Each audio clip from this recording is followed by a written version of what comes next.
नमस्कार, social media special bulletin में आपका स्वागत है और मैं हूं आपके साथ प्रभात पांडे। इस बुलेटिन में हम आपको दिखाते हैं देश और दुनिया की तमाम बड़ी खबरें और करते हैं उनका सटीक एनालिसिस। तो कौन सी है आज की अहम खबर, डालेंगे एक नजर।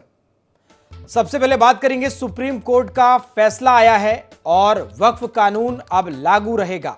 हालांकि सुप्रीम कोर्ट ने कुछ धाराओं पर रोक जरूर लगाई है। इसके बाद बात करेंगे बिहार की, जहां दारोगा की भर्ती को लेकर अभ्यर्थियों ने प्रदर्शन किया है।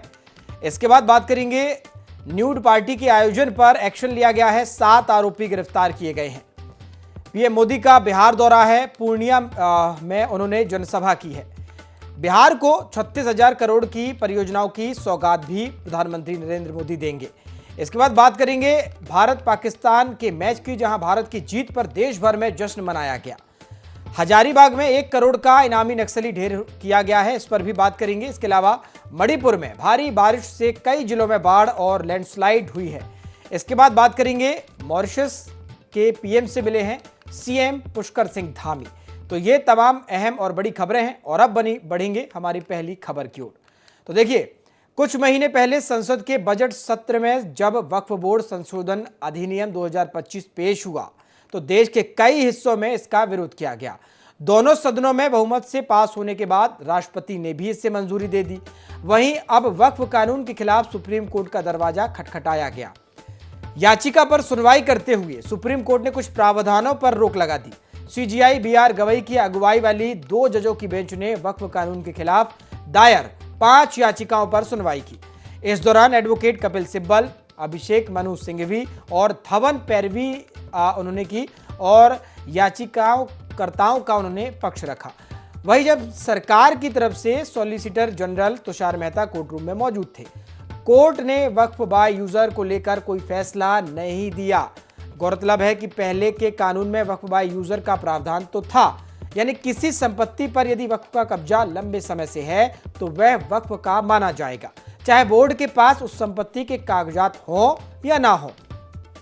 सुप्रीम कोर्ट ने वक्फ कानून पर यह फैसला किया है और पहले वक्फ संशोधन अधिनियम 2025 में प्रावधान था कि 5 साल से ज्यादा समय तक इस्लाम धर्म का पालन करने वाले ही वक्फ बोर्ड के सदस्य बन सकेंगे। लेकिन अब सुप्रीम कोर्ट ने इस प्रावधान पर रोक लगा दी। अब कोर्ट के अनुसार जब तक राज्य सरकारें इस संदर्भ में कोई उचित नियम नहीं बना लेती, तब तक वक्फ बोर्ड का सदस्य बनने के लिए यह शर्त लागू नहीं होगी। इसके अलावा वक्फ बोर्ड में गैर मुस्लिमों की संख्या कितनी होगी? पहले वक्फ संशोधन अधिनियम 2025 में प्रावधान किया गया था कि वक्फ बोर्ड के 11 सदस्यों में गैर मुस्लिम सदस्य भी शामिल होंगे। अब इस पर फैसला सुनाते हुए सुप्रीम कोर्ट ने कहा है कि वक्फ बोर्ड में 3 से ज्यादा गैर मुस्लिम सदस्य नहीं हो सकते। वहीं केंद्रीय वक्फ परिषद में भी 4 से ज्यादा गैर मुस्लिम सदस्य शामिल नहीं होंगे। इसके साथ ही कोर्ट ने कहा है कि अगर मुमकिन हो तो किसी मुस्लिम समुदाय को ही बोर्ड का सीईओ बनाया जाना चाहिए। इसके बाद जिला कलेक्टर के अधिकार पर सुप्रीम कोर्ट ने क्या कहा, अब ये जानिए।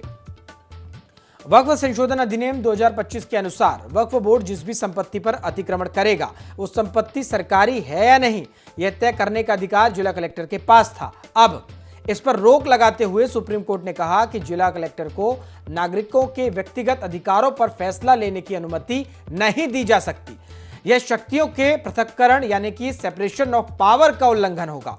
अप्रैल में बना था कानून वक्फ संशोधन बिल 2025 को बजट सत्र के दौरान दोनों सदनों में पास किया गया था। लोकसभा में 288 और राज्यसभा में 232 सांसदों ने इस बिल पर मोहर लगाई थी। इसके बाद 5 अप्रैल 2025 को राष्ट्रपति द्रौपदी मुर्मू ने भी इस कानून को मंजूरी दे दी थी। इस कानून को रद्द करने के लिए सुप्रीम कोर्ट में याचिका दायर की गई थी। अदालत ने कानून रद्द करने से साफ इनकार करते हुए कुछ प्रावधानों पर रोक लगा दी है। तो यानी कि ये कानून तो रहेगा, लेकिन इस पर जो है कुछ चीजों पर, कुछ जो इसके बिंदु हैं उन पर फिलहाल रोक लगा दी गई है। उस पर अलग से कुछ समय में विचार विमर्श किया जाएगा। 3 ऐसे मुख्य बिंदु थे जिस पर सुप्रीम कोर्ट ने फिलहाल रोक लगाई है और जब इस पर राज्य सरकारें विचार विमर्श कर लेंगी, कोई ठोस कानून आ जाएगा, उसके बाद ही इस पर जो है आगे की जो कानून इसे बनाया जाएगा उसे लागू किया जाएगा। फिलहाल वक्फ कानून पर पूर्णतः रोक से सुप्रीम कोर्ट ने इनकार कर दिया है।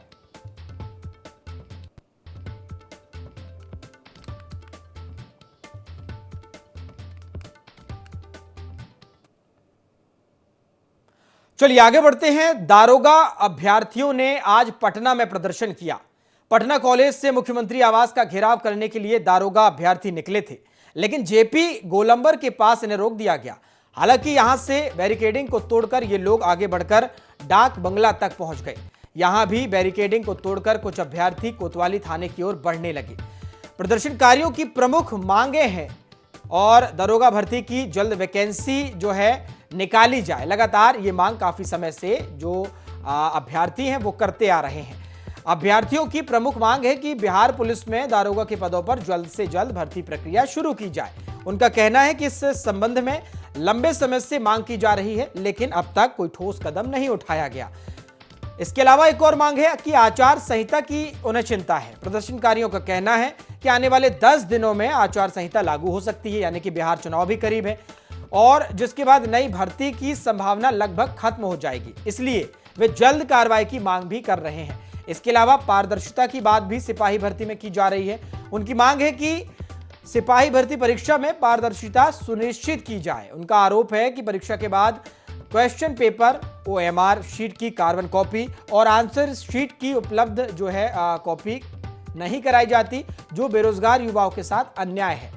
प्रदर्शन में न केवल अभ्यर्थी शामिल थे, बल्कि कई शिक्षक और शिक्षक नेता भी इस आंदोलन का हिस्सा बने। उनका समर्थन अभ्यर्थियों की मांगों को और मजबूती प्रदान कर रहा है। बता दें कि हाल ही में बिहार पुलिस द्वारा दारोगा के 28 पदों पर भर्ती के लिए नोटिफिकेशन जारी किया गया था, जिसके लिए आवेदन प्रक्रिया 27 फरवरी 2025 से शुरू हुई और 27 मार्च 2025 तक चली। हालांकि अभ्यर्थी अब बड़ी संख्या में पदों पर भर्ती की मांग कर रहे हैं, जिसमें हाल ही में 23,600 पदों पर भर्ती की संभावना बताई जा रही है। लेकिन चूंकि बिहार चुनाव करीब है और ऐसे में जो अभ्यर्थी हैं जो ये परीक्षा देना चाहते हैं, वो चाहते हैं कि समय रहते तमाम उनकी जो मांगे हैं मान ली जाए और इसी के चलते आज ये बड़ा प्रदर्शन किया गया है।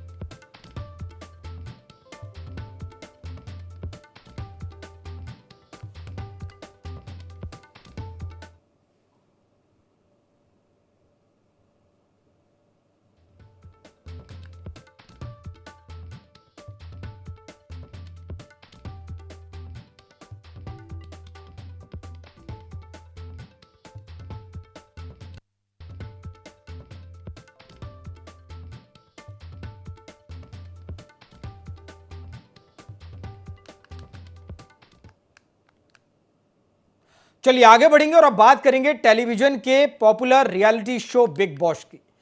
बिग बॉस 19 इन दिनों चर्चा में बना हुआ है। शो में आए दिन कंटेस्टेंट के बीच बड़े बड़े झगड़े देखने को मिल रहे हैं। हालांकि अब शो में बात हाथापाई तक पहुंच चुकी है। शो में शहनाज गिल के भाई शहबाज और अभिषेक बजाज के बीच जमकर बहस हुई, जो हाथापाई में बदल गई। दोनों एक दूसरे पर हाथ उठाने लगे, जिसके बाद बिग बॉस को हस्तक्षेप करना पड़ा। दरअसल हाल ही में जियो हॉटस्टार रियलिटी शो द्वारा नया प्रोमो बिग बॉस का जारी किया गया। बिग बॉस के नियमों के अनुसार शो में फिजिकल फाइट करना सख्त मना है। ऐसे में सजा के तौर पर बिग बॉस द्वारा अभिषेक बजाज और शहबाज को बिग बॉस के पूरे सीजन के लिए नॉमिनेट कर दिया गया। बताते चलें, इस वीकेंड का वार में सबसे ज्यादा फटकार कुनिका, सदानंद, नेहल और बसीर अली को लगाई गई। इस हफ्ते फराह खान ने सलमान खान की जगह शो होस्ट किया था। वहीं इस हफ्ते डबल एविक्शन हुआ, जिसमें नगमा मिराजकर और नतालिया एविक्ट हो गई थी। तो बिग बॉस जो हमेशा से एक वजह के कारण चर्चाओं में रहता है, उसी वजह की वजह से एक बार फिर से वो चर्चाओं में है। बिग बॉस 19 में हाथापाई हुई है। कंटेस्टेंट जो है वो फिजिकल हुए, एक दूसरे को मारने की कोशिश की गई, जिसकी वजह से दोनों जो कंटेस्टेंट थे उन्हें पूरे सीजन के लिए नॉमिनेट कर दिया गया है। हालांकि इस वीकेंड के वार में फटकार भी लगी, लेकिन सलमान खान ने इस वीकेंड के वार को होस्ट नहीं किया। उनकी जगह फराह खान ने इस वीकेंड के वार को होस्ट किया था।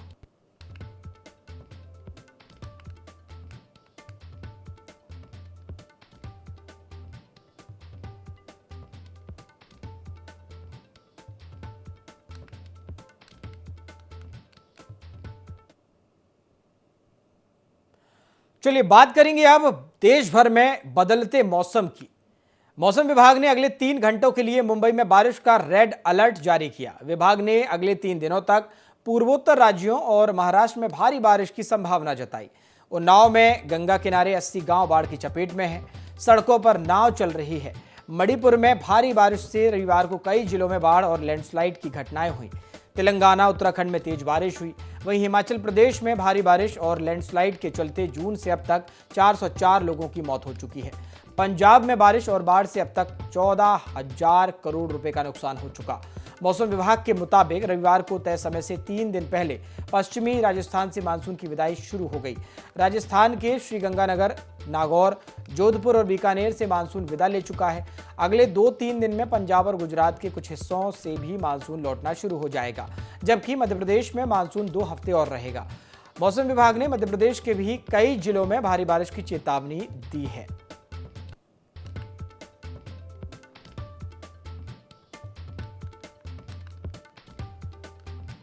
तो देखिए, मानसून के इस दौर में कई ऐसे राज्य थे, कई ऐसे जिले थे जिन्होंने बाढ़ की मार झेली है। पंजाब को अकेले करीब 14,000 करोड़ से ज़्यादा का नुकसान हुआ है। 1900 से ज़्यादा गांव बाढ़ से प्रभावित रहे और हालांकि पंजाब तक जो राहत सामग्री है वो पहुंचाई जा रही है, जो राहत और बचाव कार्य है वो किए जा रहे हैं। लेकिन सिर्फ पंजाब नहीं, बहुत सारे ऐसे राज्य हैं जहां पर बाढ़ की वजह से लोग परेशान हैं, लोगों का जनजीवन अस्त व्यस्त हुआ। हालांकि अच्छी बात यह है कि राजस्थान की तरफ से जो मानसून है उसने विदा ले ली है। मध्य प्रदेश में 2 हफ्तों तक ये मानसून रहेगा और आने वाले समय में जो मानसून है वो धीरे धीरे कमजोर होता जाएगा। बारिश से, बाढ़ से लोगों को राहत मिलेगी।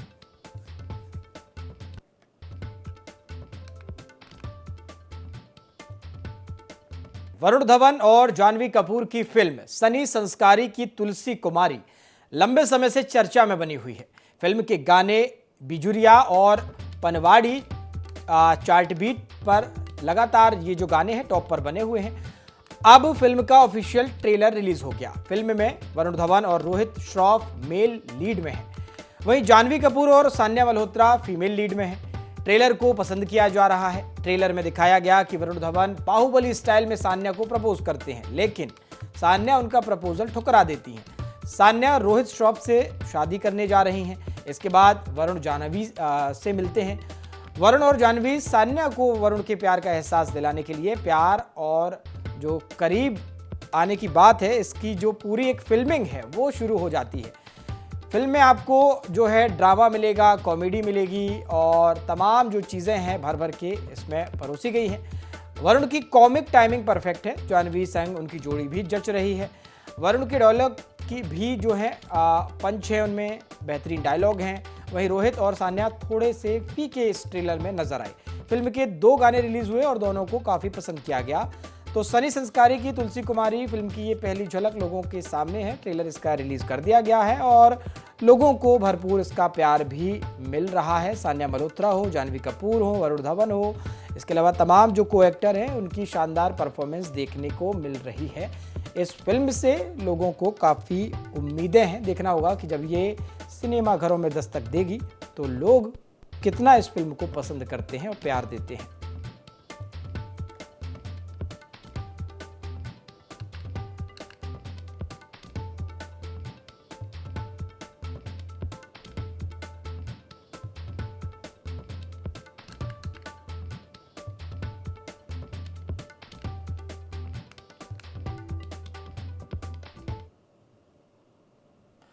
चलिए आगे बढ़ेंगे। मुख्यमंत्री डॉक्टर मोहन यादव ने लैंड पूलिंग एक्ट को लेकर किसानों के प्रदर्शन पर कहा है कि सरकार का भाव है कि सभी से संवाद कर सबके हित को ध्यान में रखकर आगे बढ़ा जाए। मुख्यमंत्री ने दोहराया कि किसानों के बिना विकास संभव नहीं है और सरकार हर कदम पर उन्हें साथ लेकर चल रही है।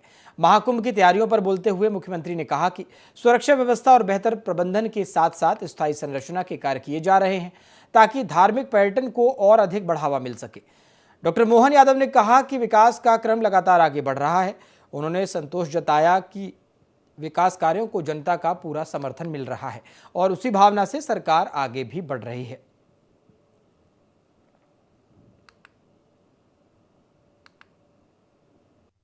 लैंड पुलिंग हो या सभी प्रकार के विकास के काम हो, हमारा भाव है कि हम सबसे संवाद करते हुए सबके हित की बात सोच के चलें। और ख़ास करके जैसा आप मैं बता रहा हूं कि हमारा इलाहाबाद का कुंभ जब हुआ है और करोड़ों लोग आने वाले हैं, तो करोड़ों लोगों की सुरक्षा की व्यवस्था देखना, फिर माननीय भारत सरकार के गृह मंत्री जी के मार्गदर्शन में सभी प्रकार के सुरक्षा के प्रबंधन करना, स्थायी संरचना के काम भी करना, धार्मिक पर्यटन को बढ़ावा देने के लिए, तो सभी प्रकार के विचारों के साथ साथ निश्चित रूप से किसानों के साथ भी हमारा संवाद हो रहा है और हम किसी को नाराज नहीं करना चाहते। हमारी तो पद्धति भी नहीं, हम तो सभी के साथ चल करके लेकिन विकास के क्रम को बराबर बनाए रखेंगे, विकास के मसले पे सभी के साथ चलेंगे और मुझे इस बात की प्रसन्नता है कि लगातार हमारे विकास के कामों का सबका समर्थन मिलता है और उसी भाव से हम चल। चलिए आगे बढ़ते हैं। युवा दिलों पर राज करने और सिनेमा घरों में धूम मचाने के बाद अब सैयारा फिल्म ओटीटी पर भी धूम मचा रही है। 12 सितंबर से फिल्म नेटफ्लिक्स पर 190 देशों में स्ट्रीम हो रही है और ओटीटी पर भी फिल्म को लेकर अच्छे रिएक्शन सामने आ रहे हैं। फैंस इसको लेकर अलग अलग तरीके से रोमांचक कमेंट्स कर रहे हैं। एक यूजर ने एक्स पर लिखा है कि सैयारा वाकई एक बेहतरीन म्यूजिकल ड्रामा है, इसे तीसरी बार देख रहा हूं, फिर भी इसके हर पल को महसूस कर पा रहा हूं। एक दूसरे यूजर ने लिखा कि अजीब है, लेकिन सैयारा देखते हुए थिएटर में मेरा एक भी आंसू नहीं बहा, लेकिन आज दोबारा देखने के बाद बह गया। आखिरी क्रिकेट सीन ने मुझे रुला दिया।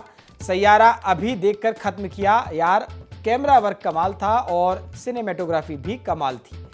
इसके अलावा कई जो यूजर्स हैं वो लगातार अपनी अपनी बातें, दिल की जो भावनाएं हैं सैयारा फिल्म को लेकर वो एक्स पर लिख रहे हैं, तमाम सोशल मीडिया साइट्स पर लिख रहे हैं। यह एक वाकई महत्वाकांक्षी प्रोजेक्ट लगा जिसमें एक विजन था। मोहित सूरी की सर्विस है, जाहिर है केमिस्ट्री बहुत जबरदस्त थी और अनीत माय गर्ल तुमने तो मुझे अपने वश में कर लिया। ये तमाम वो जो कमेंट्स हैं हम आपको बता रहे हैं। कुल मिलाकर लोग फिल्म को ओटीटी पर देख रहे हैं, जिन्होंने फिल्म को बड़े पर्दे पर नहीं देखा और वो भी जिन्हें फिल्म थिएटर्स में पसंद आई थी। आहान पांडे और अनीत पड्डा की सैयारा डेब्यू बॉलीवुड फिल्म है। फिल्म 18 जुलाई को बड़े पर्दे पर दस्तक दे चुकी है। फिल्म ने दुनिया भर में 500 करोड़ रुपए से ज्यादा की कमाई करते हुए रिकॉर्ड तोड़े। वहीं ये अब तक की सबसे ज्यादा कमाई करने वाली भारतीय रोमांटिक फिल्म भी साबित हुई। ओटीटी पर सैयारा धूम मचा रही है। 12 सितंबर को ओटीटी पर ये रिलीज हुई है और लोग अब ओटीटी पर भी जो है लगातार जाकर इस फिल्म को देख रहे हैं।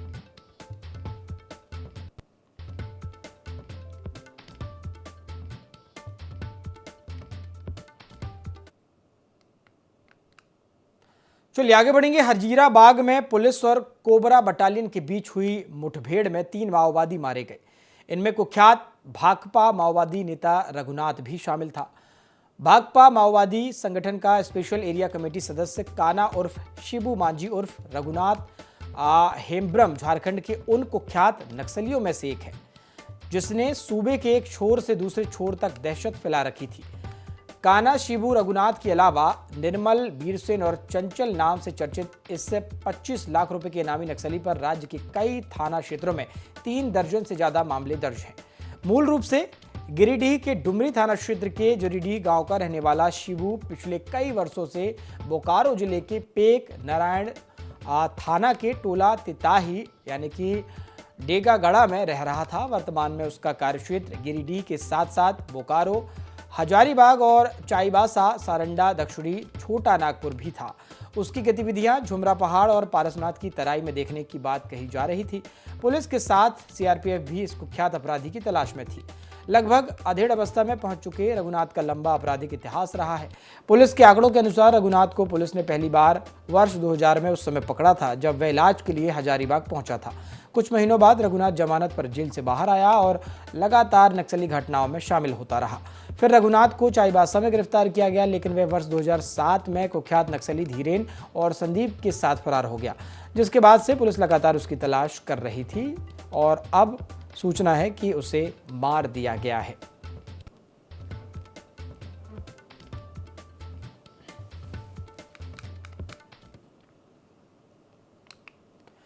चलिए आगे बढ़ेंगे। Reality show rise and fall में फेमस कॉमेडियन कीकू शारदा भी पहुंचे हैं। शारदा ने एक इमोशनल डिस्कशन के दौरान कहा कि मैं 2 साल पहले अमेरिका में था और मेरी मां का निधन हो गया। मुझे आज तक इस बात का दुख है। उन्होंने बताया कि वो पहुंच नहीं पाए और मां को हमेशा वो मिस करते हैं। मुझे आज तक अफसोस है कि मैंने उनकी आखिरी कॉल का जवाब नहीं दिया। कॉमेडियन कीकू शारदा कंटेस्टेंट हैं reality shows rise and fall के, और जहां उन्होंने एक इमोशनल डिस्कशन किया है, जहां उन्होंने अपनी मां के आखिरी कॉल की बात बताई और तमाम चीज़ों पर जो है अपनी बात रखी है। उन्होंने कहा कि मैं 2 साल पहले अमेरिका में था और मेरी मां का निधन हो गया। उन्हें हमेशा इस बात का दुख है कि उन्होंने अपनी मां के आखिरी कॉल का जवाब नहीं दिया। अफसोस है कि मैंने उनके आखिरी कॉल का जो है आंसर नहीं किया, जवाब नहीं दिया।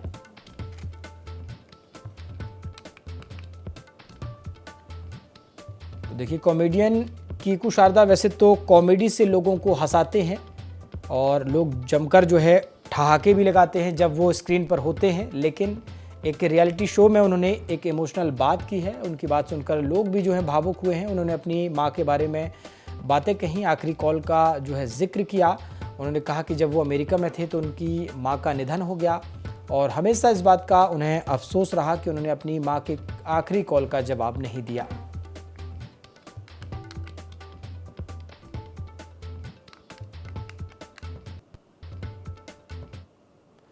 सोशल मीडिया स्पेशल बुलेटिन में फिलहाल इतना ही। देखते रहिए IND 24। नमस्कार।